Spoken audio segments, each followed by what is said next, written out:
Hello, my name is David O'Brien.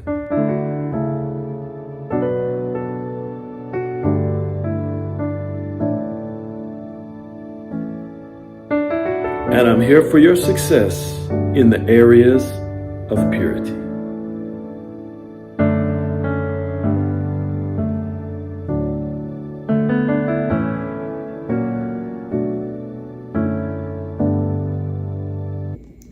Hello, welcome back to the Purity Forum broadcast. My name is David O'Brien. I'm your glad host, and I'm talking with you today about the subject, my cool boyfriend is sick. What do I do about it? All right, so this is a scenario that's happened to many girls out there, but there are practical tools and tips. It's not the problem, it's how to solve the problem.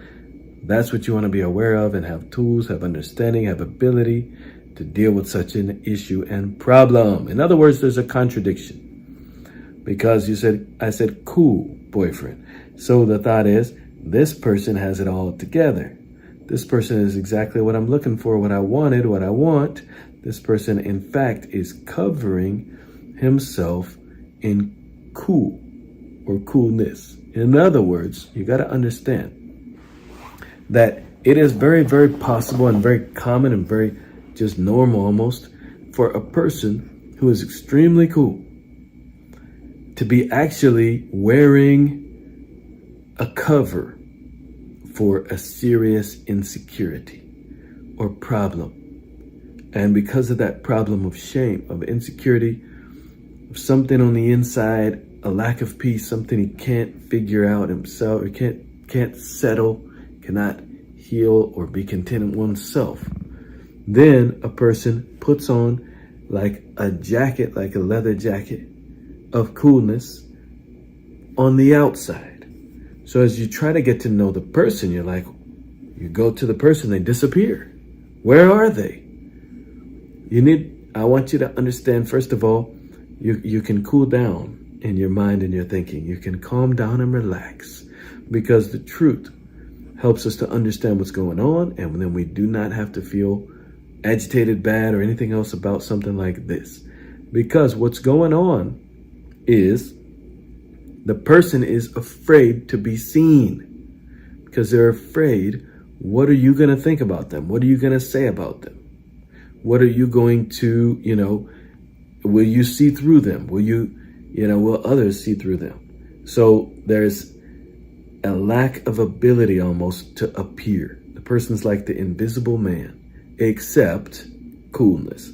The person can show coolness only, everything else, he's invisible. You can't get to know the person. You can't find the person even though you know they're there, but there's no substance to the person. You're looking, you're reaching, and you're not finding the person. Now, what you got, basically, you got to consider if you want to be in a relationship with that kind of person. I would say the answer is no. If you're my daughter, the answer is no. You can be in a friendship, but a serious romantic relationship, that's what so-called boyfriend-girlfriend really is, should be leading somewhere. It's supposed to benefit your life.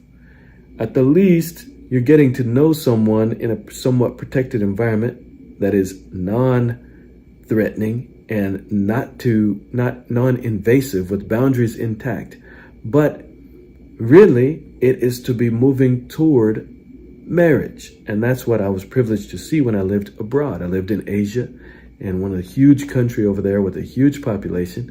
And while there, I noticed when they said boyfriend or girlfriend, they actually meant fiance, with rare exception, very rare exception. And that opened my eyes to say, wow.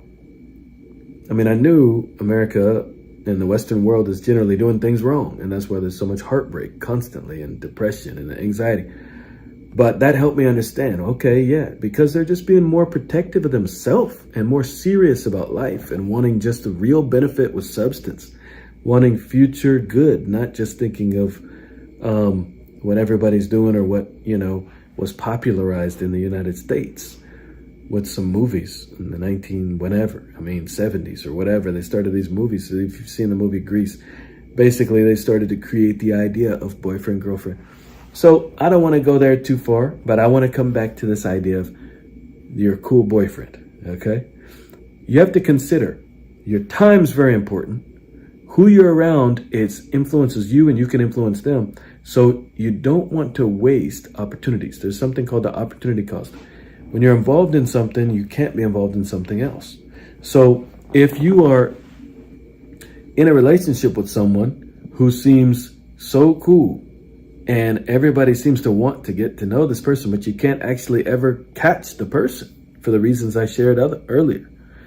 You got to know, you don't want to expend a lot of energy, and you got to know that you are using valuable time. You're using emotional capital. You're using mental capital. Capital meaning wealth, money. You're using time capital. You're spending your life and you're investing in a person. And if investing is like planting a seed, if you can't find a place to plant the seed, because as you try, it seems like there's nothing there, the person won't actually receive what you're doing and what you're saying. It's never good enough. And there's always it's just a lack of peace and lack of real connection there. Don't continue in that relationship. So how do you get out of it? Here's what you do.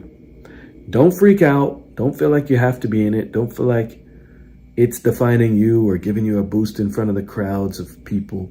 Crowds don't matter. You have to be strategic with crowds, because crowds can hurt you, if you're not careful and you let them trample on you. But they really don't matter. They come, they go, they disappear, their opinions change. What you want to do is you want to deal with you. You want to know what you need and what you want to do as far as your studies, as far as the direction of your life, any kind of internship or job or anything you want to do, and the meaning and purpose. You need to be moving forward productively, and that actually is funner than wasting time or some of the things people get caught up in. So cut out distractions, cut out people who aren't benefiting you and people who you can't actually benefit. So basically how you break up with, so to speak, this kind of person, and I would suggest not even becoming boyfriend, girlfriend, continue. That whole system is somewhat very dangerous because of the way the media entertainment has polluted it so that it's not just friendly, it's like you're obligated to more. And I think, it's obvious what I'm talking about, but that's not what you want to do, because you are not someone who can be bought with the so-called label of girlfriend or boyfriend. No, if someone's going to have you all the way, that means they need to put a ring on your finger and commit their whole life. That's the cost for a spouse.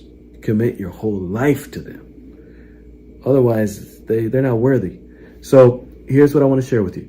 Break things off very cordially, confidently, cordially. Do not gossip about the person. Do not talk evil about the person, even to trusted friends. Don't do it, because it's like stepping on a big hornet's nest. And it may be a temptation to do, but it is bad. And it will splatter nastiness and bees and hornets and everything, and you can hurt yourself socially. And people, don't be afraid of the crowd, but be strategic with the crowd. You tell the person, can we be friends? I just want to focus on my studies. And let the person say yes. And then be friends. And the person will probably feel less threatened at that point, and you can make an actual difference in their life. But the most important is you keep your head screwed on tight and you keep moving forward in what you are most destined to do.